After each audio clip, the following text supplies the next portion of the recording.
Racing to the 2020 Kentucky Derby, and this time it's the Midsummer Derby.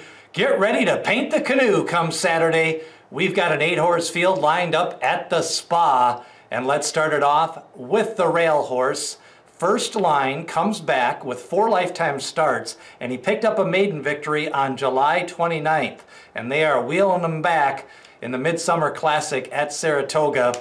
And he's 30-1 on the morning line. Going to be a long shot because this is not your ordinary Travers field. We've got a horse like Tiz the Law who's favored in this race. He is favored for the Kentucky Derby, and he is probably one of the strongest favorites coming into the Travers in the last few years.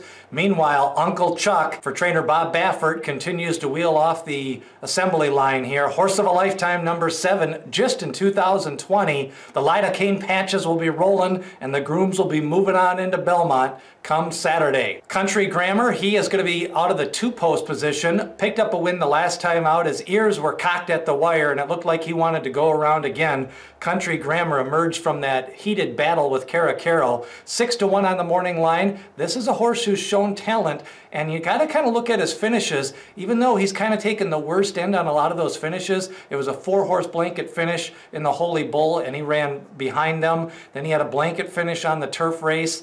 And then, of course, he picked up the big maiden win on a slow surface at the Big A last fall. But Country Grammar looks like he'll run on, and he's going to enter in off a win in the Peter Pan. Meanwhile, Uncle Chuck, he comes in from Old Del Mar, and he's been working up a storm, lighting up the stopwatches all summer long. He's got that Kentuckian pedigree, McLean's music. There's some iffy pedigree influences here, especially for stamina and for soundness. So Uncle Chuck, can he hold it together for 1 month? He's going to try to win the Travers, go 10 furlongs, and then wheel back on September the 5th. And both him and Tiz the Law, it's going to be interesting. Very unusual circumstances. I don't think either one of these guys wants to get into a dogfight here come Saturday. Uncle Chuck, 5-2 morning line. Then we got Max Player. He's as lightly raced as it gets. Ran in the Belmont Stakes, finished 3rd. And he was really the only horse kind of bucking the pace profile that day in the race flow. He closed a little bit, made up a little bit of ground. Tiz the Law comes back. He'll be 6-1 on Max Player. Chivalry disappointed the last time out after running 2nd to Tiz the Law down in the Florida Derby. Chivalry is 30-1, did not show up in the Bluegrass Stakes. He's here to provide a little bit of speed, probably better than that last effort, and Saratoga can play very weird. Last week it was demanding, even if you had to be on the front end, but sometimes it can just be really demanding and toiling, and Chivalry definitely has the look of a horse who's in condition and should probably run well at Saratoga.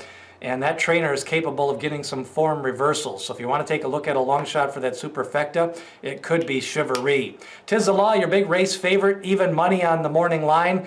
He has picked up 5 wins and 6 lifetime starts. Florida Derby winner, the Holy Bull winner, the Belmont Stakes winner, and now trying to paint the canoe come Saturday for Saratoga Stables. Lightly spaced races, highest speed figures in the field. He's going to be tough to beat come Saturday.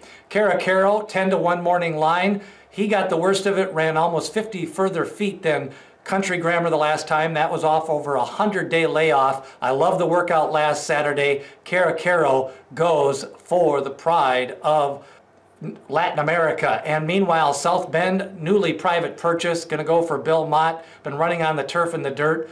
Lost to Dean Martini. We live in a world where he lost to Dean Martini in the Ohio Derby. Michigan fans still not getting the short end of the stick on that one. South Bend goes back to the dirt. Recent workout says all systems are go for South Bend on the morning line.